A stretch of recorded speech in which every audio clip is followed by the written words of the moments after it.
त्यासाठी चराई भत्ता म्हणून 6,000 रुपये द्यायचे, असे 4 महिन्याचे 24,000 रुपये द्यायचे।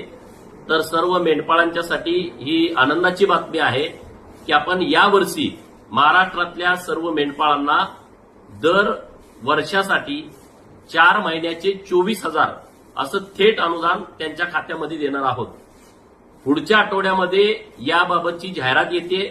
तर सर्व मेंढपाळांना आणि मेंढपाळांच्यासाठी काम करणाऱ्या सर्व समाजसेवकांना, राजकारत्यांना माझी विनंती आहे की गावातल्या सगळ्या मेंढपाळांना जातीचा दाखला काढण्याच्या सूचना द्याव्यात, कारण ही फक्त आणि फक्त धनगर समाजाच्या मेंढपाळांच्यासाठी योजना आहे।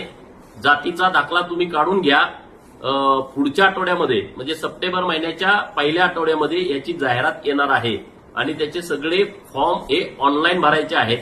तर सगळ्यांना त्यासाठी अगोदरच म्हटलं तुमच्या सगळ्यांच्या कानावरती घालावं